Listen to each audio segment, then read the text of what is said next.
Hello everyone, the Wolf of the Trader, Rahul.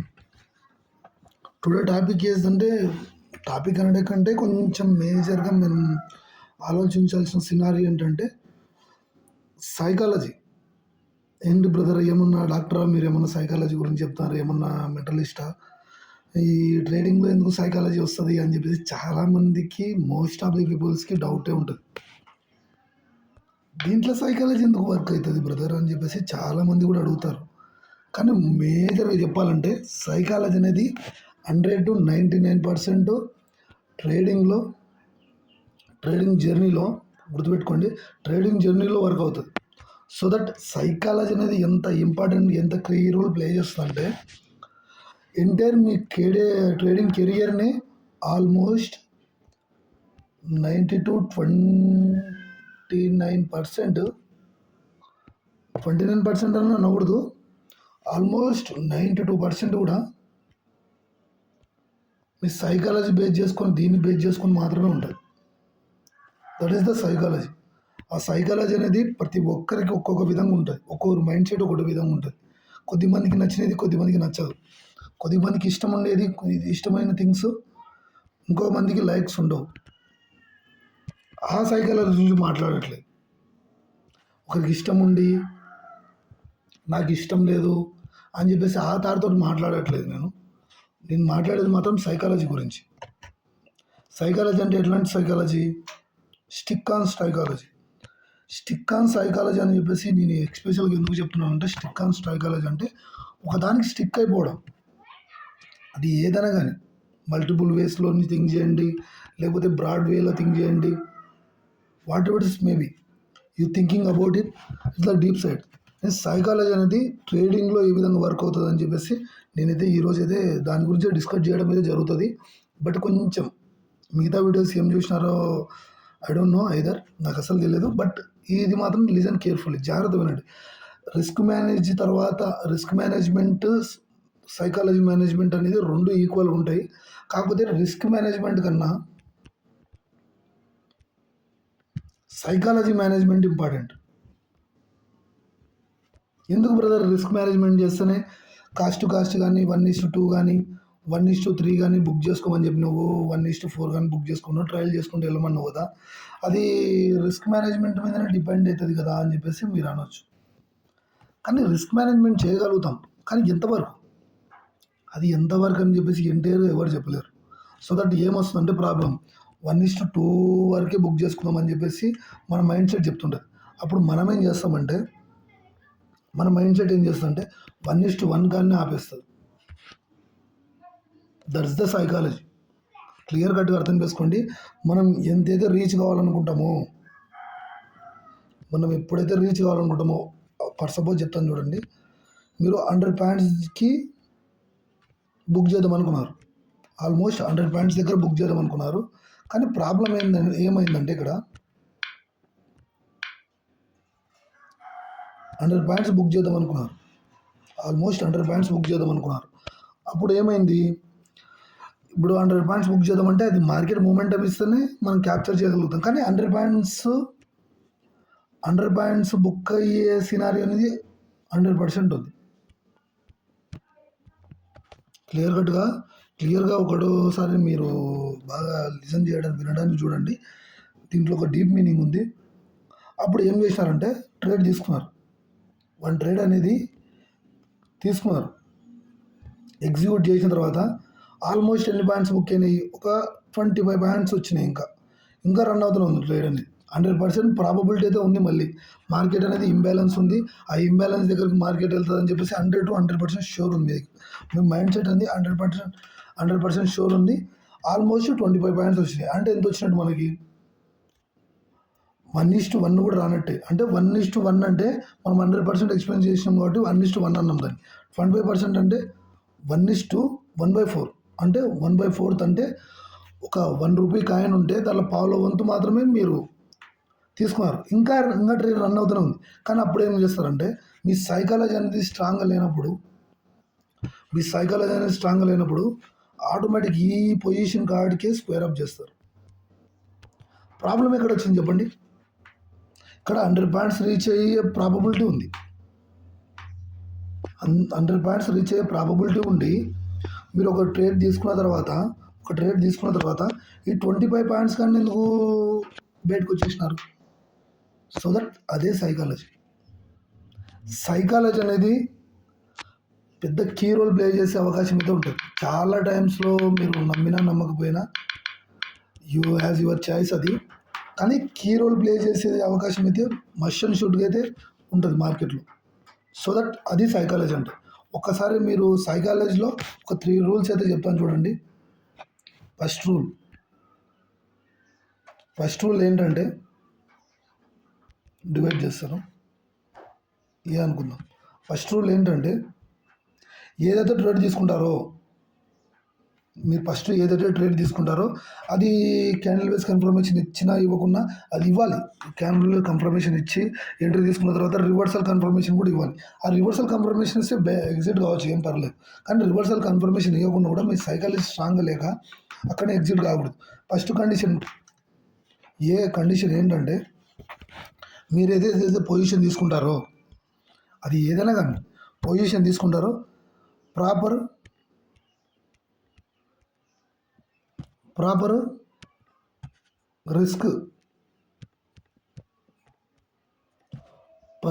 Risk management. B ఏంటంటే profit booking టైంలో కానీ ఇంకో టైంలో కానీ మీరు ఇంకో సినారియో నేర్చుకోవాల్సిన విషయం ఏంటంటే ప్రాఫిట్స్ వైజ్ కూడా రిస్క్ మేనేజ్మెంట్ ఉండాలి.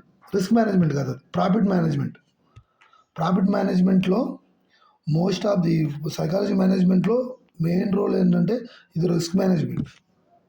సెకండ్ ఏంటంటే ప్రాఫిట్ మేనేజ్మెంట్ అంటే ఏంటి, రిస్క్ మేనేజ్మెంట్ అని చెప్పేసి కొంచెం ఇనిషియల్ స్టేజ్లో ఉన్న వాళ్ళకి అర్థం కాకపోతే రీసెంట్గా మేము అప్లోడ్ చేసిన వీడియోస్లో కూడా ఇవన్నీ కవర్ అయితే చేయడం అయితే జరిగింది. ఒకవేళ మీరు ఎవరైనా కొత్తగా చూసిన వాళ్ళైతేనే దాన్ని అయితే చూడడం అయితే జరుగుతుంది. చూడండి, మీకు క్లియర్గా అయితే అర్థమవుతుంది. First profit management. రిస్క్ మేనేజ్మెంట్లో ఎస్ఎల్ ఏ విధంగా బుక్ చేసుకుంటారో డిపెండ్ ఆన్ యువర్ సెల్ఫ్. ఎంత లేదన్నా 1% అనేది రిస్క్ చేసినప్పుడు ఆల్మోస్ట్ 1:2 అన్న తీసుకోవడానికి ఉండాలి. ఆ కండిషన్ బేస్ చేసుకొని ఏం చేస్తారంటే ఒక్క ట్రేడ్ తీసుకున్నప్పుడు ఎప్పుడైనా రిస్క్ మేనేజ్మెంట్ ఇప్పుడు ఏ అనే సైకాలజీలో ఇక్కడ నుంచి ట్రేడ్ నడుస్తుంది, ఈ ఏరియా నుంచి ట్రేడ్ నడుస్తుంది, ఇక్కడి వరకు వెళ్తుంది అని చెప్పేసి మీ సినారీ ఉంది. ఇక్కడ 200 ఉంది అనుకుందాం, ఇక్కడ 100 ఉంది అనుకుందాం. మార్కెట్ అనేది ఇట్లా వెళ్తున్నప్పుడు మీ సినారీ ఏంటి, 100 పాయింట్స్ రీచ్ అవుతుంది అనే సినారియోతోటే మీరు ఉన్నారు. అప్పుడు ఏం చేస్తారంటే ఇక్కడ స్టాప్ లాస్ అనేది ఏం చేస్తారు, 1% మీరు ఎక్కడైతే కింద పెట్టుకుంటారో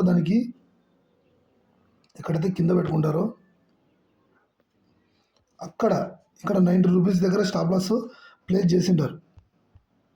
ఆ ప్లేస్ చేసిన స్టాప్ లాస్ అనేది ఏం చేస్తారంటే ప్రతి ఒక్కరు చేసే మేజర్ మిస్టేక్ ఏంటంటే ఈ స్టాప్ లాస్ని సరిగ్గా మేనేజ్ చేయకపోవడం. కొంచెంమంది ఏం చేస్తారంటే 80 రూపీస్ దగ్గర పెడతారు, లేకపోతే 70 రూపీస్ దగ్గర పెడతారు. అది కాదు, మీరు ఎంతైతే ఫిక్స్ అవుతారో అక్కడి వరకు మాత్రమే ప్లేస్ చేయండి. ప్లేస్ చేసినప్పుడు మాత్రమే మీకైతే క్లియర్గా అయితే అర్థమవుతుంది. ఇక్కడ 90 రూపీస్ దగ్గర మీరు పెట్టినారు, ఇట్స్ క్లియర్. కాకపోతే మార్కెట్ అనేది రైజ్ అవుతూనే ఉంది కదా, 200 దగ్గర అంటే 100 పాయింట్స్ దగ్గర రీచ్ అవ్వడానికి 200 దగ్గర రీచ్ అవ్వడానికి మార్కెట్ జర్నీ చేస్తూనే ఉంది, రన్ అవుతూనే ఉంది. అప్పుడు మీరేం చేస్తారంటే ఈ 90 రూపీస్ దగ్గర ఉన్న ఏదైతే ఉందో దాన్ని ట్రయల్ చేయడానికి మ్యాక్సిమం ట్రై చేయండి. మీరు ఇక్కడ 100 నుంచి 150కి వెళ్తేనే స్క్వేర్ అప్ చేయకూడదు. అదే పెద్ద మిస్టేక్, మీరు చేసే పెద్ద మిస్టేక్ ఏంటంటే ఇంకా మార్కెట్ అనేది ఇంకా మూమెంటం ఇచ్చే అవకాశం ఉంది. క్యాండిల్ వైస్ కన్ఫర్మేషన్ ఇస్తే ఒక రెడ్ క్యాండిల్ కానీ కొంచెం బేరిష్ క్యాండిల్స్ కానీ ఇప్పుడు బేరిష్ క్యాండిల్స్ కానీ కనపడితే రైజ్ అవుతున్న మార్కెట్లో మీరు ఎగ్జిట్ అయితే అది వర్తే. కాకపోతే మీరు అది కన్ఫర్మేషన్ ఇవ్వకుండా కూడా ఎగ్జిట్ అవ్వాలంటే అది సైకాలజీ మేనేజ్మెంట్ మీదనే డిపెండ్ అయి ఉంటుంది. ఒక్కడి ట్రేడ్లో దిగుతున్నారంటే ఫస్ట్ స్టాప్ లాస్ ఎంత, టార్గెట్ ఎంత, ఎస్ఎల్ ఎంత, ప్రాఫిట్ ఎంత, అని ఫస్ట్ మాత్రమే మీరు డిసైడ్ చేసుకున్నప్పుడు మాత్రమే ఈ సైకాలజీ అనేది బిల్డ్ అవుతుంది. అప్పటి వరకు మీరు ఎంత ట్రై చేసినా ఈ రెండు కవర్ కానంత వరకు ఆల్మోస్ట్గా మీరు ట్రేడ్స్ అనేది సరిగా ఎగ్జిక్యూట్ చేయలేరు. మీరు ఎగ్జిక్యూట్ చేసినా కూడా రిస్క్ మేనేజ్మెంట్ అనేది మిమ్మల్ని దెబ్బతీస్తుంది. రిస్క్ మేనేజ్మెంట్ దెబ్బతీస్తే సైకాలజీ. కొంచెంమంది ఏం చేస్తారంటే మోస్ట్ ఆఫ్ ది ట్రేడర్స్ నేను చూడంగా అయితే చాలామంది కూడా వాళ్ళ దగ్గర అన్ని స్కిల్స్ ఉంటాయి, ప్రాపర్ స్కిల్స్ ఉంటాయి, అన్నీ ఉండి కూడా ప్రాబ్లం ఏడ క్రియేట్ అవుతుందంటే వాళ్ళు సైకాలజీగా బిల్డ్ అయి ఉండరు, స్టిక్ అనే ఉండరు, ఒకదానికి గట్టిగా ఫిక్స్ కావాలి మార్కెట్లో. కొద్దిగా ఏం చేస్తారంటే ప్రాఫిట్స్ వస్తున్నప్పుడు లాసెస్ వస్తున్నప్పుడు ఇక్కడ ఫర్ సపోజ్గా ఇక్కడ స్టాప్ లాస్ పెట్టుకున్నారు అనుకుందాం, ఇది టార్గెట్, ఇదంతా స్టాప్ లాస్ ఏరియా అనుకుందాం. ఇదంతా స్టాప్ లాస్ ఏరియా అంటే ఇక్కడ ఎంటర్ అయిన మార్కెట్ ఏమవుతుందంటే మనం ఇక్కడ ఎంటర్ అయినప్పుడే క్యాండిల్స్ కన్ఫర్మ్ ఇచ్చినప్పుడే ఎంట్రీ తీసుకుంటాం. ఎంట్రీ తీసుకున్నప్పుడు ఏమవుతుంది, ఇంకా మార్కెట్ అనేది అప్ సైడ్ వెళ్తుంటుంది.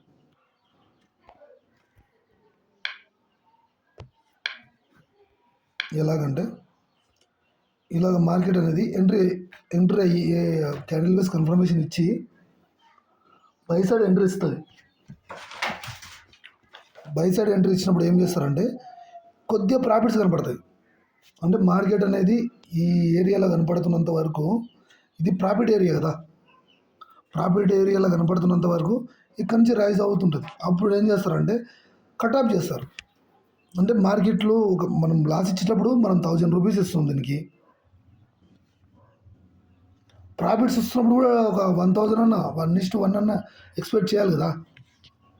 500 ప్రాఫిట్ ఉన్నప్పుడే ఎగ్జిట్ కావడం, 200 ప్రాఫిట్లు ఉన్నప్పుడే మళ్ళీ కిందకి పడితే స్టాప్ లాస్ సెట్ చేస్తాం, 1000 లాస్ చేస్తుందేమో అని చెప్పేసి ఎగ్జిట్ కావడం. ఈ విధంగా సైకాలజీ మేనేజ్మెంట్ లేకనే ప్రాఫిట్లు మిస్ అవ్వడం చాలామందికి. ఎందుకంటే ట్రేడింగ్ జర్నీలో అందరూ లాస్ కావడానికి మేజర్కున్న పెద్ద డిసడ్వాంటేజ్ ఏదైనా ఉందంటే సైకాలజీ మేనేజ్మెంట్. లాస్ అవుతున్నప్పుడు చూసినారో చూడలేదో, లాస్ అవుతున్నప్పుడు 1000 ఇచ్చేస్తారు, ఇంకా ఎస్ఎల్ మళ్ళీ మాడిఫై చేస్తారు, మళ్ళీ ఇంకా కిందికి వెళ్తారు. ఇప్పుడు 90 రూపీస్ దగ్గర మీరు స్టాప్ లాస్ అనేది ప్లేస్ చేస్తే 90 రూపీస్ దగ్గర స్టాప్ లాస్ అనేది ప్లేస్ చేస్తే మార్కెట్ ఇంకా ఏం చేస్తారంటే మార్కెట్ 90 రూపీస్కి వచ్చినప్పుడు ఆల్మోస్ట్ ఎగ్జిట్ కావాలి, అంతే, ఇంకా 100% ఎగ్జిట్ కావాలి. మళ్ళీ కింద ఏమైనా బేసింగ్ ఏరియా ఉంది ఒకటి, ఇక్కడ నుంచి సపోర్ట్ తీసుకొని రైజ్ అవుతుందని చెప్పేసి మళ్ళీ ఆ స్టాప్ లాస్ అనేది మాడిఫై చేసి మళ్ళీ కిందికి తీసుకొస్తారు. మళ్ళీ ఆడి నుంచి కూడా కిందికి వస్తున్నప్పుడు మళ్ళీ కిందికి వెళ్తుంది. ఇట్లా స్టాప్ లాస్ అనేది మాడిఫై చేయొద్దండి. ఎక్కడైతే ఫిక్స్ చేసుకుంటారో అక్కడ మాత్రమే మెయింటైన్ చేయడానికి చూడండి. స్టాప్ లాస్ అనేది మాడిఫై చేస్తే మీ సైకాలజీ సరిగా లేనట్టే. స్టాప్ లాస్ అనేది మాడిఫై చేయకూడదు. ఎక్కడైతే మనము స్టాప్ లాస్ అనేది ప్లేస్ చేసింటామో ఒక 90 రూపీస్ దగ్గర మనం స్టాప్ లాస్ మెయింటైన్ చేస్తే ఆ 90 రూపీస్ దగ్గరనే స్టిక్ కావాలి. దాని మీనింగ్ ఏంటంటే దాని మీనింగ్ ఏంటంటే అక్కడే మన సైకాలజీ అనేది బిల్డ్ అయినట్టు దాని మీనింగ్. కొద్దిగా ప్రాఫిట్స్ వస్తున్నప్పుడే ఎగ్జిట్ అయ్యి బయటికి రావడము, స్టాప్ లాస్ వస్తున్నప్పుడు స్టాప్ లాస్ అనేది మేనేజ్ అది మాడిఫై చేసేసి ఇంకా 80 రూపీస్ దగ్గర 70 రూపీస్ దగ్గర పెట్టకూడదు. ఓన్లీ 90 రూపీస్ దగ్గర స్క్వేర్ అప్ చేయాలి, అంతే. ప్రాఫిట్స్ వస్తున్నప్పుడు తీసుకుందాం, ట్రయలింగ్ చేద్దాం. ఇక్కడ ఒక 100 రూపీస్ దగ్గరికి వెళ్ళింది, ఇక్కడ ట్రయలింగ్ చేయాలి. ఇక్కడ ఒక 70 రూపీస్ దగ్గర ఉంది, ఇక్కడ ఎంత 100 రూపీస్ 120కి వెళ్ళింది, 110కు స్టాప్ లాస్. అట్లా మేనేజ్ చేసుకుంటూ వెళ్తుండాలి. కానీ సైకాలజీ అనేది చాలా వరకు కీ రోల్ ప్లే చేసే అవకాశం ఉంటుంది. కాబట్టి ఎక్కడైతే స్టాప్ లాస్ ఎక్కడైతే ఉంటుందో అక్కడ మాత్రమే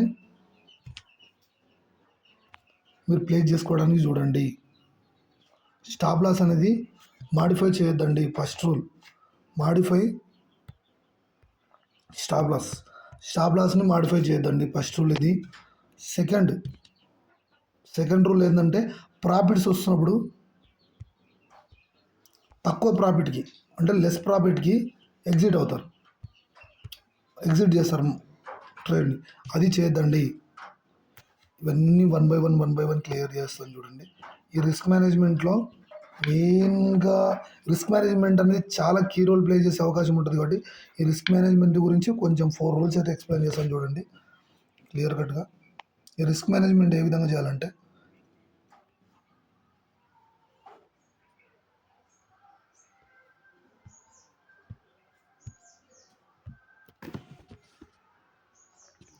ఫస్ట్ రూల్, రిస్క్ మేనేజ్మెంట్లో ఫస్ట్ రూల్, ఎస్ఎల్ ఎక్కడైతే పెట్టుకుంటారో అది ఫిక్స్డ్ ఎస్ఎల్ ఉండాలి. ఫిక్స్డ్ ఉండాలి. మళ్ళీ మాడిఫై చేయడం, ఇంకోటి చేయడం అస్సలు ఉండకూడదు. 99% ఉండకూడదు. ఎక్కడైతే ఫిక్స్ చేసినారో 90 రూపీస్ దగ్గర ఫిక్స్ చేస్తారో, లేకపోతే 10 రూపీస్ దగ్గర ఫిక్స్ చేస్తారో, ఎస్ఎల్ 1% ఫిక్స్ చేస్తారో, యాజ్ యువర్ చాయిస్. ఎంత లేదన్నా 1% అయితే మీరు రిస్క్ చేయడానికి చూడండి. ఎవ్రీ ట్రేడ్ కూడా, ఫర్ ట్రేడ్ కూడా 1% మాత్రం లాస్ కావడానికి మీరు ఎక్స్పెక్ట్ చేయండి. కానీ సైకాలజీ మేనేజ్మెంట్ లేక మీరు 5%, 6% ఇస్తా అంటే అది మీరు మార్కెట్లో ట్రేడ్ చేయడం కన్నా ఎగ్జిట్ అయ్యి వేరే ప్రొఫెషన్ చూసుకోవడం మీరు. It is a business. ఈ బిజినెస్లో ఎంతైతే మనం రిస్క్ చేయాలనో, ఇప్పుడు చిన్న పర్సన్ కానీ పెద్ద పర్సన్ కానీ బిజినెస్ ఎవరన్నా కొంచెం స్టార్ట్ చేయాలనుకున్న వాళ్ళకు ఇనీషియల్ క్యాపిటల్ అనేది కావాలి. అది ఇన్వెస్ట్మెంట్ అంటారు. ఆ ఇన్వెస్ట్మెంట్ అనేది ఎంతవరకు పెట్టుకుంటే రేపు లాస్ వచ్చినా ఒక 1 lakh తెచ్చుకుంటారు బయట. తెచ్చుకున్నప్పుడు దాంట్లో ఒకవేళ లాస్ వచ్చింది అనుకోండి, మీ దగ్గర 5 lakhs ఉంటాయి. ఓన్లీ 5 lakhsలో 1 lakh మాత్రమే రిస్క్ చేయాలి. మళ్ళీ ఆ రిస్క్ మేనేజ్మెంట్ అనేది ఏమవుతుందంటే, ఇప్పుడు ఒకవేళ వాళ్ళ 1 lakh లాస్ అవుతే నెక్స్ట్ బిజినెస్ చేయడానికి మన దగ్గర సైకాలజీ దెబ్బతినదు కదా. ఆ బిజినెస్ మీదనే ఓపు వెళ్ళిపోదు. 4 lakhs ఉంటుంది. ఆ 4 lakhs ఏం చేస్తారంటే మళ్ళీ ఇంకో బిజినెస్ చేయడానికి మళ్ళీ 1 lakh వాడవచ్చు. మళ్ళీ అది కూడా లాస్ అయింది. మళ్ళీ 3 lakhs ఉంటాయి. ఆ 3 lakhలో మళ్ళీ 1 lakh వాడవచ్చు వేరే బిజినెస్కి. ఆల్మోస్ట్ 5 lakhs ఫస్ట్ బిజినెస్కి పెడితే, బిజినెస్ 1కే ఫస్ట్ 5 lakhs పెడితే ఎంటైర్ లాస్లోనే క్లోజ్ అవుతారు. అప్పుడు బిజినెస్ అనేది వేస్ట్ అని చెప్పేసి ఒక హోప్ అనేది మీ లోపల వస్తుంది. సో దట్ అది రాకముందుకే మీ దగ్గర ఎంత క్యాపిటల్ ఉంటే అంత మార్కెట్లో పెట్టడానికి మ్యాక్సిమం ట్రై చేయొద్దండి. మీ దగ్గర ఒక 1 lakh ఉంటే, ఓన్లీ దానిలో ఒక 50%, 30% మాత్రమే వాడండి. ఓన్లీ 30%, అంటే ఒక 30,000, లేకపోతే 40%, ఒక 40%, అంటే ఆ విధంగా మాత్రమే వాడడానికి అయితే చూడండి. అంతకు మించి ఎక్కువ వాడొద్దండి. ఎందుకు చెప్తున్నా అంటే, చాలామంది చేసే మేజర్ మిస్టేక్ అంటే వచ్చిన మొత్తం క్యాపిటల్ అంతా మార్కెట్లో ఇన్సర్ట్ చేస్తారు. అదే పెద్ద మార్కెట్లో ప్రతి ట్రేడర్కి లాసెస్ గురి చేసేది అదే. ఎంత క్యాపిటల్ ఉంటే అంత క్యాపిటల్ వాడొద్దంటే ఒక 20-40% మాత్రమే యూజ్ చేసి మాత్రమే ట్రేడ్ చేయండి. ఎందుకంటే లాస్ అయినా కూడా మీరు ఎండ్ ఆఫ్ ది మంత్కి లాస్ అయినా కూడా మళ్ళీ రీకాల్ కావడానికి ఉంటుంది. అందుకే రిస్క్ మేనేజ్మెంట్లో, సైకాలజీ మేనేజ్మెంట్లో ప్రాపర్ ఎస్ఎల్ అనేది మెయిన్గా ఇంపార్టెంట్. తర్వాత ఏంటంటే ప్రాఫిట్. ఇప్పుడు అగ్రెసివ్ ప్రాఫిట్ బుకింగ్ అంటారు. అగ్రెసివ్ ప్రాఫిట్ బుకింగ్ అంటే మీకు అర్థం కాకపోవచ్చు. అగ్రెసివ్ ప్రాఫిట్ బుకింగ్ అంటే ఒక 100 రూపీస్ అనేది ప్రాఫిట్లో ఉన్నప్పుడు స్క్వేర్ అప్ చేస్తారు. ఎందుకు స్క్వేర్ అప్ చేయాలి? మీరు అట్లాంటప్పుడు ఎందుకు ట్రేడ్ చేయాలి? 100 రూపీస్ ప్రాఫిట్లో చూపిస్తుంది. మార్కెట్ అనేది ఏం చేస్తారంటే, మీరు ట్రేడ్ అనేది ఎగ్జిట్ చేస్తారు. లాస్ వచ్చినప్పుడు 1000 ఎందుకు ఇచ్చినారు? 1%, 2% ఎందుకు ఇస్తున్నారు? అలాంటప్పుడు ఇవ్వకూడదు కదా. అప్పుడు కూడా 100 రూపీస్ దగ్గర లాస్ దగ్గర స్క్వేర్ అప్ పోవాలి, 200 రూపీస్ దగ్గర స్క్వేర్ అప్ పోవాలి. అంటే ఎందుకు స్క్వేర్ అప్ కాలేకుంటున్నారు? కాకపోతే దాని మెయిన్ ఉద్దేశం ఏంటంటే, పడుతుంటే ఇంకా ఆడ నుంచి రైజ్ అవుతుందేమో అని చెప్పేసి ఒక సైకాలజీ ఉంటుంది తలకాయలో. మన మైండ్ సెట్లో పెద్ద డిఫెక్ట్ ఏంటంటే హ్యూమన్ బీయింగ్లో సైకాలజీ మేనేజ్మెంట్, ఎమోషన్స్ మేనేజ్మెంట్. ఆ ఎమోషన్ మేనేజ్మెంట్ అన్న సైకాలజీ మేనేజ్మెంట్ ఈక్వల్గా ఉంటాయి. ఈ రెండు ఒకటే. లాస్ వస్తున్నప్పుడు మీరు అప్పుడు కూడా 100 రూపీస్ ఇవ్వచ్చు కదా. 1000 ఎందుకు ఇస్తున్నారు? 1% ఎందుకు ఇస్తున్నారు? మార్కెట్ అక్కడి నుంచి రైజ్ అవ్వచ్చు, ఫుల్ బ్యాక్ ఇవ్వచ్చు, అక్కడి నుంచి మళ్ళీ రిటర్న్ బ్యాక్ తీయవచ్చు అనే ఉద్దేశంతో మరి 1% నుంచి 2%కి అడ్జస్ట్ మాడిఫై ఎందుకు చేస్తున్నారు ఎస్ఎల్ని? అట్లా ఎస్ఎల్ మేనేజ్మెంట్ చేయకూడదు. ప్రాఫిట్ అనేది అగ్రెసివ్ బుకింగ్ అని చేయకూడదు. 100 రూపీస్కి వస్తే 100 రూపీస్ దగ్గర బుక్ చేసి బయటికి రావడం, 200 రూపీస్ దగ్గర బుక్ చేసి బయటకు రావడం, 500 రూపీస్ బుక్ చేసి బయటికి రావడం, అది అస్సలు కరెక్ట్ పాయింటే కాదు. మీరు ఎంతవరకు అయితే ఫిక్స్ అయినారో మెంటల్గా ఫిక్స్ కండి. మెంటల్గా ఫిక్స్ అయ్యి ప్రాఫిట్ బుకింగ్ అనేది ఇంపార్టెంట్. ఎట్లా పడితే 100 రూపీస్ వస్తే, 200 రూపీస్ వస్తే మార్కెట్ నుంచి బయటికి రావద్దండి. నేను చెప్పే బెస్ట్ సజెషన్ అయితే అది. ప్రాఫిట్. థర్డ్ కండిషన్ ఏంటంటే మల్టీ ట్రేడ్ తీసుకొని మీ సైకాలజీ దెబ్బ తీసుకోదండి. మల్టీ ట్రేడ్స్ అంటే ఏం చూపిస్తాను చూడండి. ఒక ట్రేడ్ నడుస్తుంటుంది, ఇది ప్రాఫిట్ ఆర్ లాస్, ఇది నడుస్తుంటుంది. ప్రాఫిట్ ఆర్ లాస్, ఇది ఒక ట్రేడ్ అనేది మీరు తీసుకున్న ఫస్ట్ ట్రేడ్ అనేది రన్ అవుతుంటుంది. అది ఏ విధంగా రన్ అవ్వచ్చు. నెక్స్ట్ ఏం చేస్తారంటే రెండో ట్రేడ్ ప్లేస్ చేస్తారు వేరే ఇండెక్స్లో వేరే ట్రేడ్ నడుస్తుంది, అది లాస్లోకి నడుస్తుంది, ఇది ప్రాఫిట్లో నడుస్తుంది. ఇది ఎంటైర్ 2%, 1% వచ్చే లాస్ ఇది 2%లో కవర్ చేస్తుంది ప్రాఫిట్లో. కాకపోతే ఇక్కడ సైకాలజీ సరిగా లేక ఏం చేస్తారంటే ఇది లాస్లో వస్తుంది, ఆటోమేటిక్ ఇది కూడా లాస్లో వస్తుంది అనే సినారియో తోటి ఇది ప్రాఫిట్లో వచ్చేది లాస్ట్కి తీసుకొస్తారు. ఇది లాస్ట్లో ఇది ఎంటైర్ మళ్ళీ మాడిఫై చేసేసి లాస్ట్లోకి తీసుకెళ్తారు. మాడిఫై చేస్తున్నారు కదా మీరు, ఇది సరిగా లేక మీరు మాడిఫై చేసుకుంటే కిందికి వెళ్తూనే ఉంటారు. అక్కడికి ఎవరు ఇబ్బంది వచ్చేది? మీకే కదా. మీరైనా ఇంకోరైనా చెప్పే వరకు మాత్రమే, దాన్ని ఎగ్జిక్యూట్ చేసే వాళ్ళు మాత్రం మీరే. ఒక గుర్రం ఉంటుంది, ఒక ఫార్మర్ ఉంటారు. ఫార్మర్ ఉన్నప్పుడు ఏమవుతుందంటే తన గార్డెన్లో కానీ ఇంకో దాంట్లో కానీ ఒక గేదె ఉంటుంది, బఫేలో ఉంటుంది. ఆ బఫేలోకి ఫీడ్ ఇస్తాడు, అంటే ఒక మేత కానీ లిప్స్ కానీ ఏదో సంథింగ్, అది ఏదైనా తినేది ఒక ఐటమ్స్ ఇస్తాడు. ఇచ్చినంత వరకు ఏం చేస్తాడు, ఆ గేదెకు ఫ్రీ డిపెండ్స్ రూల్స్. అంటే దానికి గాడిలో చాలామంది గాడి అంటే తెలియకపోయి ఉండొచ్చు, గాడి అంటారు విలేజ్ టైప్స్ తెలుస్తుంది. ఆ గాడిలో గడ్డేస్తారు. గడ్డేసి ఎంతవరకు ఉన్న వ్యక్తి అనేవాళ్ళు ఏం చేస్తారంటే, అంటే మాలాంటి వాళ్ళు ఏం చేస్తారంటే దీంట్లో వేయడానికి, అంటే మిమ్మల్ని ఆ విధంగా ట్రీట్ చేయడం అని మా ఉద్దేశం ఏం కాదు, బట్ ఏం చేస్తారంటే ఫీడ్ వేస్తాం, అది వచ్చేది తినాలి. తిన్నప్పుడు దీని స్టమక్ అనేది నిండుతుంది. ఏదైతే బఫేలో ఉందో దాని స్టమక్ నిండాలంటే అది ఫీడ్ చేయాలి, అది తినాలి. మీట్ అనేది దానికి ఆడ పెట్టే ఫుడ్ తినాలి. తినకుండా ఏం చేస్తుంది, దీన్ని కడిపే కాలుతుంది, అంతే కదా. తర్వాత చనిపోయే అవకాశాలు కూడా ఉంటాయి. దీంట్లో కూడా సేమ్ రూల్స్, అదే రూల్సే పనిచేస్తాయి. మేము చెప్పే వరకు మాత్రమే, పక్క నుండి కూర్చొని చేపేయలేము. సో దట్ నేను చెప్పేది మేజర్గా చెప్పాలంటే, నేను కూడా మ్యాక్సిమంలో లాసులు కవర్ రావడానికి, లాసులు వెళ్ళిపోవడానికి, నేను కూడా మేనేజ్ చేయడానికి అయితే మ్యాక్సిమం నేను కూడా సైకాలజీ అనేది ఒక్కోసారి మిస్ అవుతాను, అన్ని టైంలో కాదు. ఒక్క ఎస్ఎల్కి అనేది ఫిక్స్ అయి ఉండండి, ఏదైతే ఎస్ఎల్ అయితే దానికి ఫిక్స్ అయి ఉండండి, అది మెయిన్. తర్వాత ప్రాఫిట్ ఏదైతే వస్తారో అగ్రెసివ్ ప్రాఫిట్ బుకింగ్ చేయొద్దండి.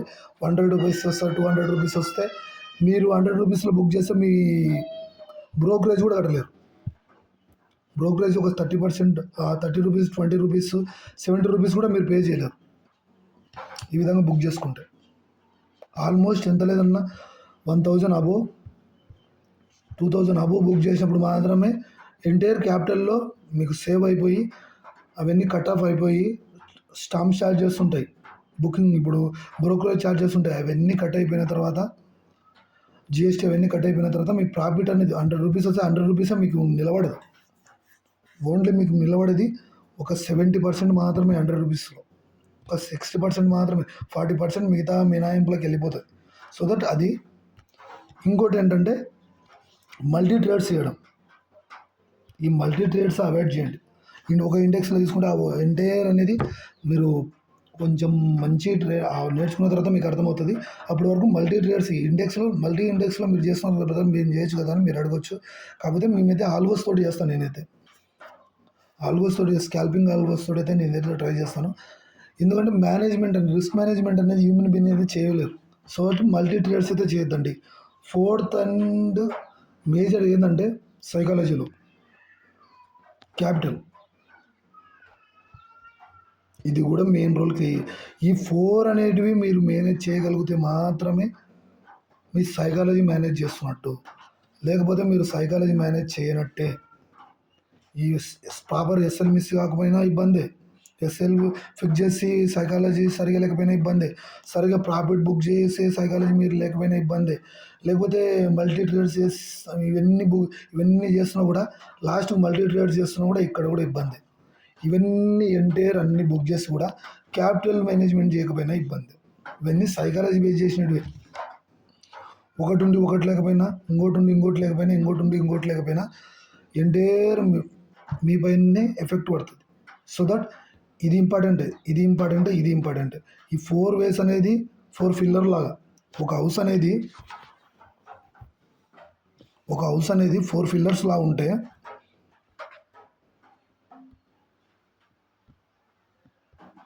ఇప్పుడు ఒక హౌస్ అనేది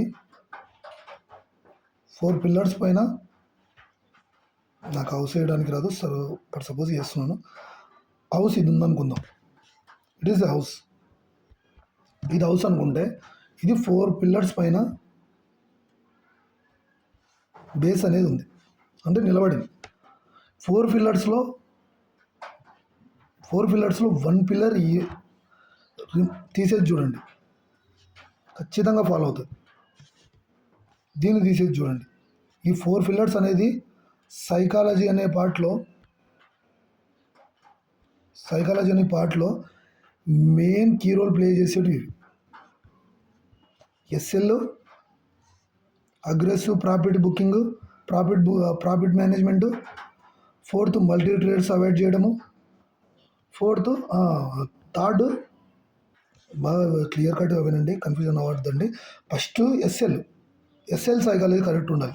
తర్వాత ప్రాఫిట్ సైకాలజీ, ప్రాఫిట్ ఎంత తీసుకోవాలి, ఎస్ఎల్ అనేది ఎంత మెయింటైన్ చేసినారో దానికంటే డబల్గా తీసుకోవడానికి ప్రాఫిట్ మేనేజ్మెంట్ అది.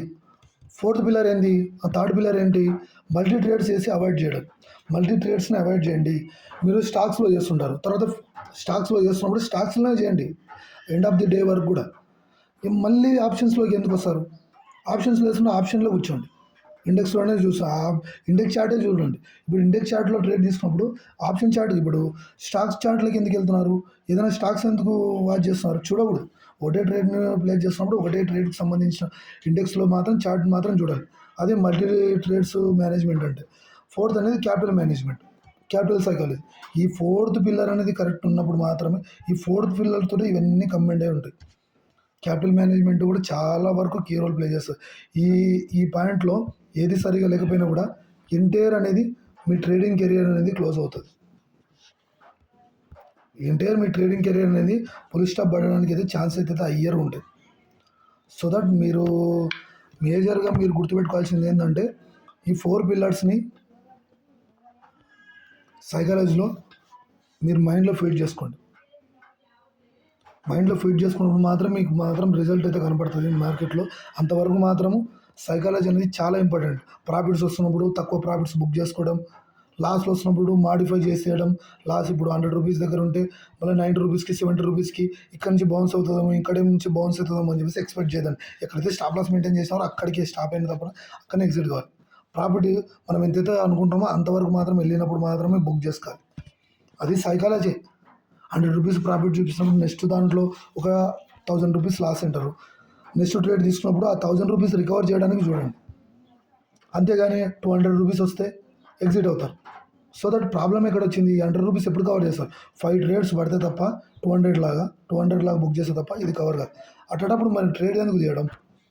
ట్రేడ్ చేయకూడదు. అలాంటప్పుడు ట్రేడ్ చేయకూడదు. సో దట్ ప్రాబ్లం ఆడనే వస్తుంది. కాబట్టి ఆ ప్రాబ్లమ్ని ఓవర్కమ్ చేయడం ఏంటంటే ఎస్ఎల్ మేనేజ్మెంట్ కరెక్ట్ ఉండాలి. తర్వాత ప్రాఫిట్ అనేది ఎంత వస్తే అంత పెడితే ఎంత తీసుకోకూడదు, అది ఇంపార్టెంట్. మల్టీ ట్రేడ్స్లో ట్రేడ్స్ తీసుకోకూడదు. 4th capital management. ఈ 3 ప్రాఫిట్ వస్తున్నప్పుడు మనకి ఎంతైతే ఇప్పుడు 1000 లాస్ వచ్చింటుంది, నెక్స్ట్ ట్రేడ్ తీసుకుంటారు, దాంట్లో 200 ఇంతసేపు చెప్పినట్టు 200 వచ్చింటుంది, ప్రాఫిట్లో రన్ అవుతుంటుంది, ఎగ్జిట్ ఎందుకు అవుతారు? 1000 వరకు వెయిట్ చేయండి. తర్వాత ట్రేడ్ అనేది క్లోజ్ చేయాలి. అటువంటి ఒకవేళ 200 వరకే మీరు తర్వాత ట్రేడ్స్ కూడా బుక్ చేసుకుంటూ వెళ్తే ఈ 1000 రికవర్ కావడానికి 5 టైమ్స్ ట్రేడ్ చేయాలి. ఆ 5 టైమ్స్లో 5 టైమ్స్ విన్ అయ్యే ప్రాబిలిటీ ఉంటుంది అంటారా? 99% ఉండదు. ప్రో ట్రేడర్ కూడా ఉండదు. సో దట్ మీ సైకాలజీ అనేది కీ రోల్ ప్లే చేసే అవకాశం ఉంటుంది. కాబట్టి ఈ 4 పిల్లర్స్ పైన డిపెండ్ అయినప్పుడు మాత్రమే మనం బయట నుండి సస్టైన్ కావడానికి అయితే పాసిబిలిటీస్ ఉంటాయి. సైకాలజీ అనే ఈ థియరీ పార్ట్లో మీరు ఎంతో కొంత ఈ సబ్జెక్ట్ అనేది నేర్చుకుంటారనుకుంటున్నాను నేనైతే. ఇంకా నేర్చుకోకుంటే మాత్రం అది depend of your trading career పైన కొద్ది వరకు ఎఫెక్ట్ చూపించే అవకాశం ఉంటుంది. ఈ కంటెంట్ మీకు నచ్చినట్లయితే డూ అండ్ సబ్స్క్రైబ్. మన ఛానల్ కొత్త విజిట్ చేసే వాళ్ళు కానీ ఇంకో ప్రీవియస్ డేకి సంబంధించిన వీడియోస్ కూడా చాలా వరకు అప్లోడ్ చేయడం అయితే జరిగింది. మీరు ఇచ్చే సబ్స్క్రైబే, మీరు ఇచ్చే లైక్ అండ్ సపోర్టే మనకు ఇంకా ఫర్దర్గా ఇంకా కంటెంట్ అనేది తీసేసి అప్లోడ్ చేయడం అయితే జరుగుతుంది మార్కెట్లోకి. Okay guys, see you in next topic. Psychology అనేది మోస్ట్ ఆఫ్ ది టైమ్స్లో మీరు మేనేజ్ చేసుకోండి. ఈ 4 పిల్లర్స్ మాత్రం మెయింటైన్ చేసుకుంటూ మాత్రం ఈ హౌస్ అనేది ఏదైతే ఉందో అది మాత్రం బిల్డ్ అయి ఉంటుంది సరిగా. ఈ సరిగా ఏది లేకపోయినా కూడా మీ హౌస్ అనేది కొలాప్స్ అవుతుంది, డిస్ట్రాయిడ్ అవుతుంది. ఎంటైర్ మీరు ఫ్లడ్స్లో ఉన్నట్టే, తుఫాన్లలో ఉన్నట్టే. Okay guys, see you.